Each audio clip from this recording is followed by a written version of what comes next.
Public Affairs for the Army Corps of Engineers Buffalo District. I want to thank you all for joining us here today. It's going to be a great event and to celebrate the partnership that's going to be delivering this Ohio 594 project. Today we're going to be hearing from Lieutenant Colonel Rob Burnham, Commander of the Buffalo District, City of Toledo Mayor Wade Kapsakavich, and Congresswoman Marcy Kaptur.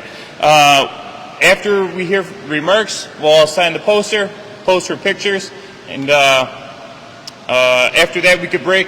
And if anybody has additional questions, the speakers will be available for comment. With that, Wade Kapsakavich, first. Well, thank you very much. I thought the commander was going to go first, not just because he's first on the agenda, but because he's in uniform. I suppose I will take the mic because it is the case that I might have to tiptoe out before we finish here. I have an obligation across town in a few minutes. But this is an exciting day for the City of Toledo because it accomplishes at least three objectives that we have long sought. Firstly, and I don't want to diminish this, I almost said the least important because it is very important, but I guess at a granular level, yes, it is true. We are linking our water main to the reservoir, and that was a project that was important and it's costly, and it needs to happen for the 500,000 people who rely on this plant for water to be able to continue to get it. I certainly do not want to diminish that. In some ways, quite literally, that's the reason we're here. But what I want to focus on is essentially two larger concepts, maybe the view from 30,000 feet is that while that is the specific project we're talking about, fundamentally we're talking about redundancy. That is what this specific project achieves, is it provides another redundant source of water, which was a big part of what we discussed 10, 11 years ago during the water crisis, especially former Mayor Stowe of Sylvania. He was so passionate when we met during those days about having a redundant water supply. So this is a step toward that vision. And I think that is an important, again, view from 30,000 feet. To the extent this is helping us achieve the redundancy that we have long sought, at least in part, I think that is an important takeaway from what we're doing, of what we're doing. And thirdly and finally, and again, this is another view from 20, 30,000 feet, whatever it is we're doing, whether it's this project or any other project, we are finally doing it as a region. And I think that is so crucially important. This was a decision made by our Regional Water Commission, together working with our suburban partners. For too much of the history of Northwest Ohio, we have fought over our most precious resource, water.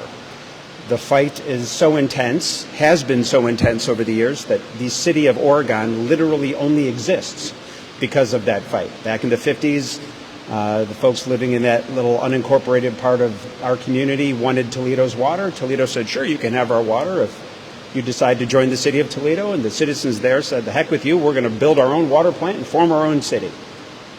That is maybe the most public demonstration of what has been a 50, 60, 70-year fight in this region over water.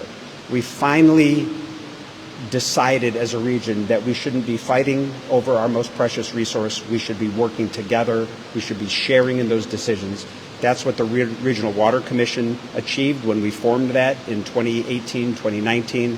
And that this decision, this major decision that will have impact for the entire region, 500,000 people in their drinking water, to be able to make a decision this important regionally in concert with our suburban partners, working with them, I think is an important model for how this region should work together and needs to work together on all of our challenges, whether they are economic development, public safety, infrastructure, natural resource, whatever it is. We have proven that we can work together, and that is what this project has achieved while providing the kind of redundancy that we've been talking about for at least a decade. So it's an exciting day for Toledo, and we couldn't do this without the partnerships that we're celebrating today, whether it's the U.S. Army Corps of Engineers. I know we have folks here from the Buffalo District, or our Congresswoman, who has been a stalwart advocate for all of her years in Congress, but especially her role now on the Appropriations Subcommittee for, I think it's Water and Energy, forget the name of it. But she serves now on an Appropriations Committee that has direct jurisdiction over the Army Corps of Engineers, and there's no question that we would not be enjoying this success today without her leadership as well. So I really don't know who goes next, but I kind of teed up the Congresswoman, and proving that I made another mistake, we're going to go to the man in uniform and save our Congresswoman for last. But great day for Toledo.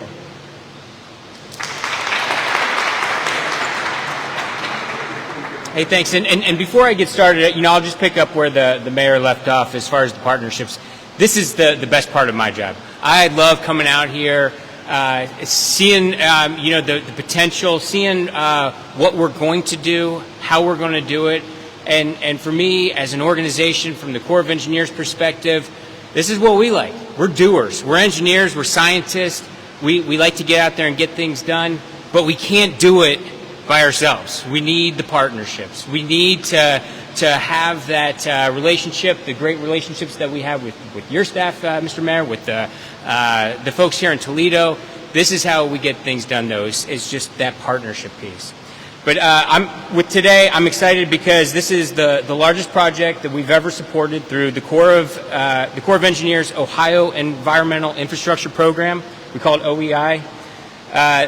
The City of Toledo will be reimbursed with $10 million towards design and construction of a key phase of its raw water main replacement project and providing technical review to their team.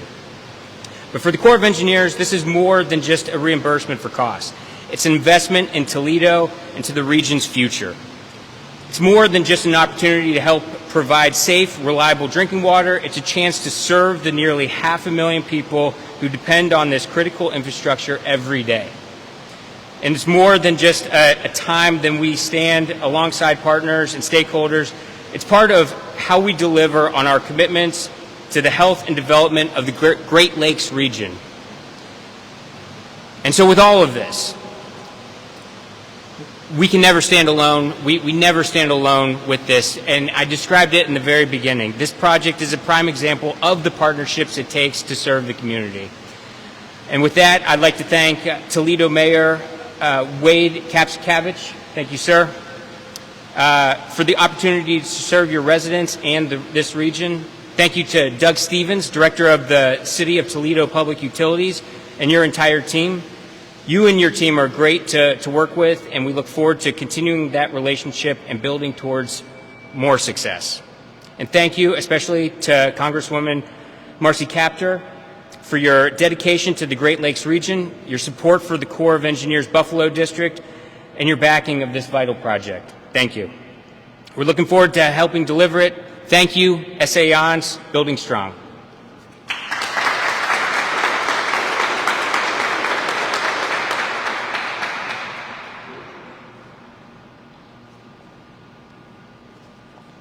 Good morning.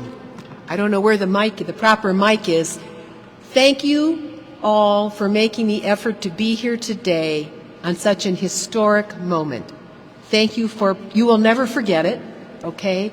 Because today is a day when we work together and witness American progress right here at Toledo. And I want to thank Mayor Kapsakavich. I want to thank his staff, particularly Patika Bannister and Andy McClure. Not so long ago, we were privileged to attend some sessions in Washington, D.C. at one of the most revolutionary wastewater treatment plants in the world in Washington, D.C. called D.C. Water. I urge you all to go home today and punch in that name and see what they are doing, reminding us every day, every minute of every day, fresh water is life. Fresh water is life here. I want to thank a member of my staff who worked very hard on today, David Zavak, and I don't know if some of our other staff members are here or not, but we want to thank the U.S. Army Corps of Engineers for not forgetting us here at the western end of the district that you supervise, here at Toledo, the most fragile watershed, but the largest in the entire Great Lakes. Here where we're standing, this building what happens here sustains the lives of every single person that lives in this region, unless you're on a well somewhere. And hopefully, in the environment in which we live, you get it tested before you drink the water. But the power of what happens here happens nowhere else in this region. And so for the professionals who are involved in this, we're very proud of you. You don't get a lot of recognition, but every day you affect every single person that lives in this region. I'm old enough to have been here when Mike Collins was mayor, and I think it shortened his life to actually experience the shutoff of water from this plant regionally. I was flying back from Washington that day, and when I landed in Detroit and we started driving down, there were all these cars coming north from Toledo into Michigan on US 23, US I-75, and I thought that was kind of strange. And we called and said, what's happening? And they said, Marcy, the water shut off in Toledo. I said, what? And we pulled in a store to buy water, and it was all gone. Toledoans had already worked their way up north and buying every single bottle of fresh water that was on the shelves in those places. It was like a moment I will never forget, where we had also people from other cities bringing water into Toledo, just truckloads, handing them out at hamburger shops around Toledo as people tried to figure out what is going on as toxic algal blooms crept into our water system. One of the aspects of living in this region is every day is a challenge, and I came to learn that the water intake here at Toledo is very shallow. I was taught that by a former water plant director, Tom Kovacic. He goes, Marcy, I worry every night about that 20-foot depth. And if it happens to get clogged or something else happens, like the weather changing and the wind blowing and situation, you may not be able to see this, but earlier this year when the winds blow our water east, the intake happens, it comes above where the water is, and we are short on water. You can find pictures of what happened with the Lake Erie Islands just a couple years ago. So it isn't just the toxic algal blooms, it's what's happening with the weather. In a way, it's becoming a little less friendly, and the winds are much stronger. And the single water intake that we have is very shallow. And so Director Kovacic taught me, Marcy, you better pay attention to that. And we have these many years. For Section 594 of the law, which makes possible our ability to get the funds to help us get a second water intake so we never, ever, ever have this challenge again. It will be at another place where the water's deeper, where we're able to bring the water as a reserve. It's our reserve for the future. This has never happened before. And it's extremely important that we do this. So the $10 million, that is federal, matched by, as the mayor mentioned, the $3 million from the city, and other money that we can bring in here helps create a safer region in which our people can live. It was breathtaking what happened. And I want to thank the Army Corps of Engineers, because I don't know how many other places in the Great Lakes face this particular challenge. But this really is about life. And with Tom Henry sitting here, an award-winning environmental reporter, this is a big story.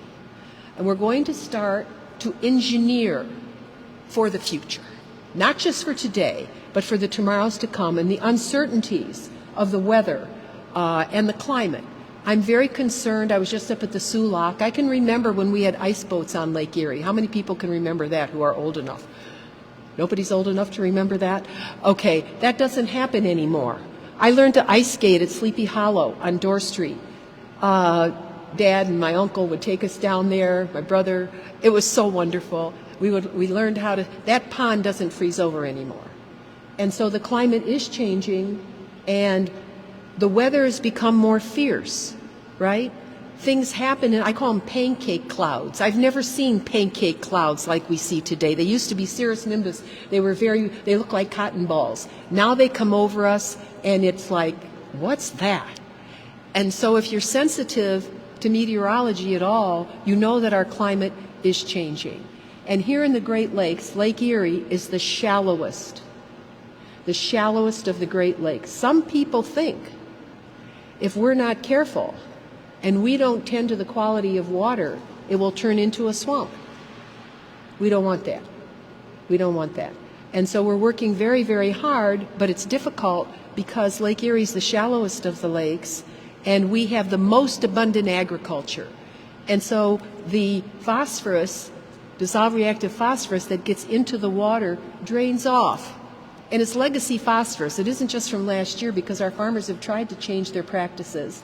And we have a growing number of animal operations at the western end of the basin. And we have to figure out how to repurpose the manure that is being generated every day by cattle operations, chicken operations, hog operations, sheep operations. And there's no political boundary that encompasses that area.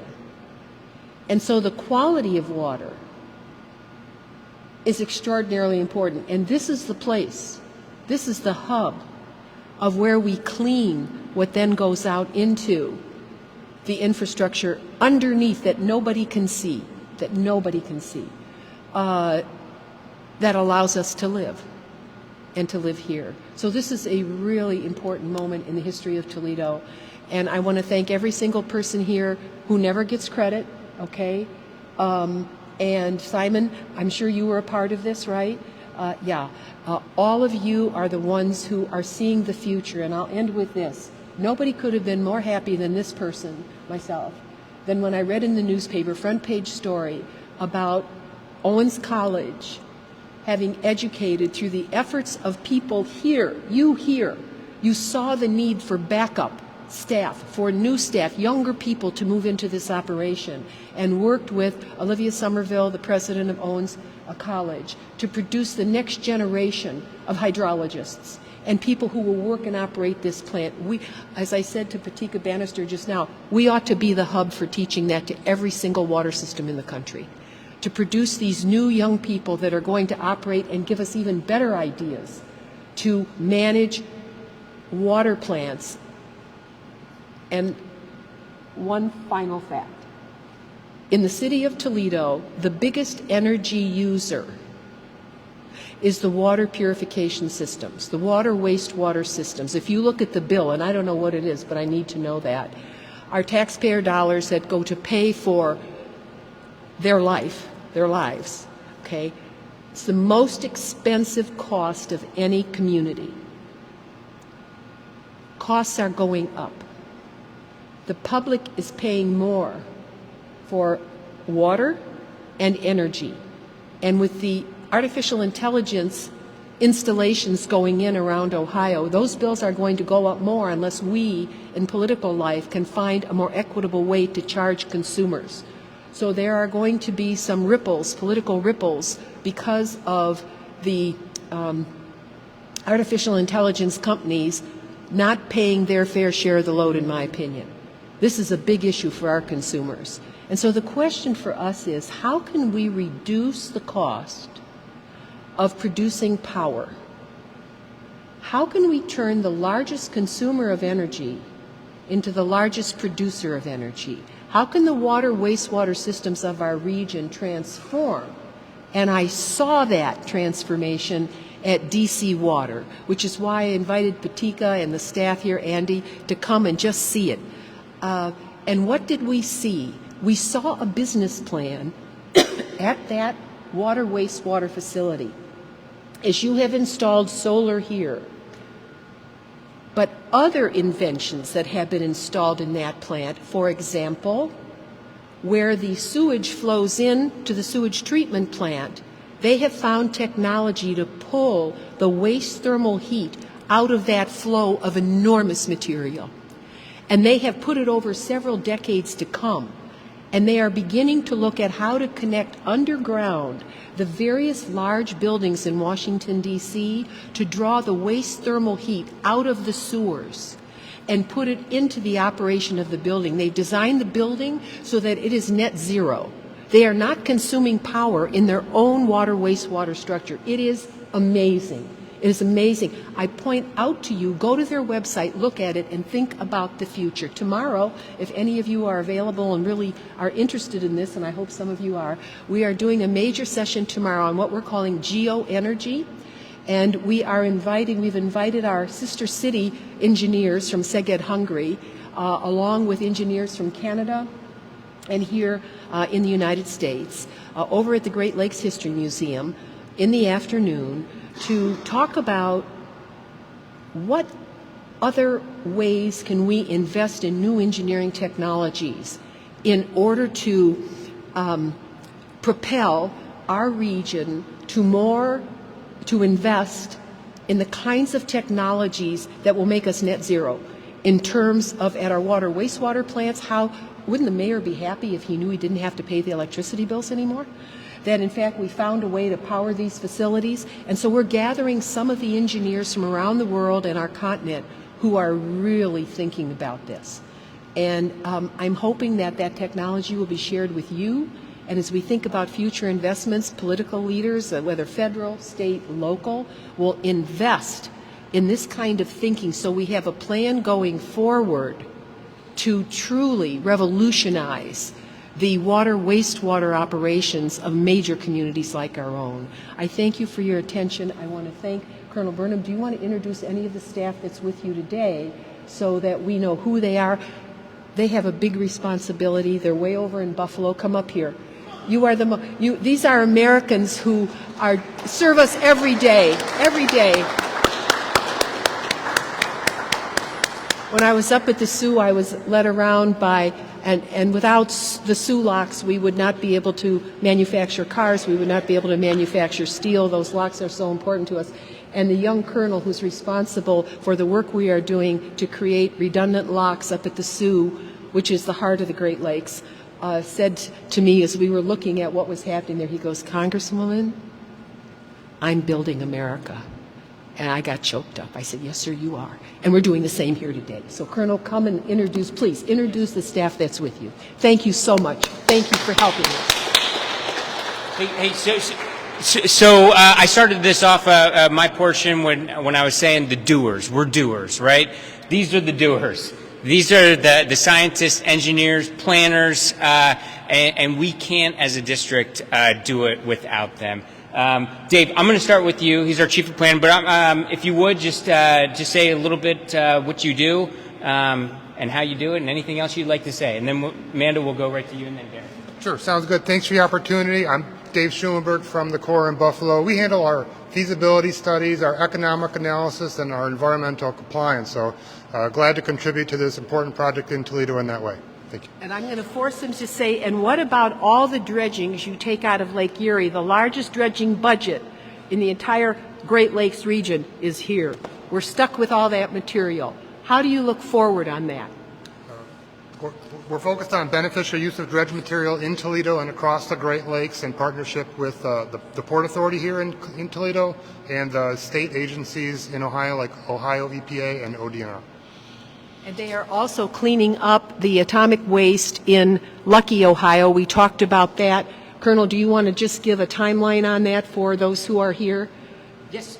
So just real quick, if I may. So the Army Corps of Engineers, we have what's called the Formerly Utilized Sites Remedial Action Program, FUSRAP, right?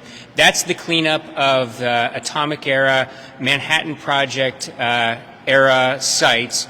The Buffalo District, I would say, is a leader of the FUSRAP program. It's a national program inside the Corps of Engineers, but we have a large bulk of the project and programs. Specifically here in Ohio, we have the Lucky FUSRAP site, and then we have the Harshaw remediation site, and that's in the Cleveland area. We're still working on Lucky. That's about 88% complete. We should be complete next summer, 2026. Same thing with Harshaw. We should be finishing remediation of that in 2026 as well. All right, sir, if you'd like to introduce yourself. Amanda? Hi, everyone. I'm Amanda Meyer. I'm the Chief of Programs and Project Management out of our Buffalo office. So basically, I have two different departments. I have the project managers, such as Derek, who oversee great projects like this one, as well as our programs folks who do all the budgeting. So to help get the money into the district, that's my team as well. Thanks. And I'm going to have Amanda say something. I asked, do we have enough dredging companies, since we have the largest dredging budget on the Great Lakes? And how did you answer me? We have struggled to get bidders on our dredging contracts. We have one contractor for dredging that is pretty consistent, and outside of that, it's kind of hit or miss. Opportunity to provide competitive rates. Let's think about that. Colonel, do you want to introduce the other? I'm Derek Mulligan. I'm the project manager coordinating with the City of Toledo. Oh, sorry. Start over, I guess? Sorry. I'm Derek Mulligan. I'm the project manager with the United States Army Corps of Engineers. I'm partnering with the City of Toledo to get this executed for the City of Toledo. So I'm here. It's a big deal. Yeah, and can I say, Derek played a pivotal role in this as a PM, as the one really pushing this. In the Army, you know, we always say, who's the belly button, right? Who are you going to poke to get things done? And really, Derek has been that guy. For the last several months, in our monthly meetings, this was something that we wanted to get right, because we knew how important it was for the City of Toledo, for Congresswoman Capter. No-fail mission was what it was. And Derek, through the great work with him and his team and really pushing this, this is why we're here. But I just wanted to kind of piggyback on what he was saying, kind of talking about himself, and just give him a big pat on the back publicly. Derek did a tremendous job. Thank you. And I wanted to mention there are two of our staff members in the back, TJ Loudermilk, TJ, and Caitlin from NOAA, who's here with us today. Obviously, they're interested in meteorology and everything, but they're going to be with us tomorrow when we have our geoenergy convening. So did we take care of everyone, Colonel? All right, if there are any other questions of the press, I would say go up to the individual that you want to interview now. And again, thank you all so very much. You will remember this day. You will see the future in your lifetime. And thank you all, and thank the Army Corps for helping us make this possible in Toledo. Thank you.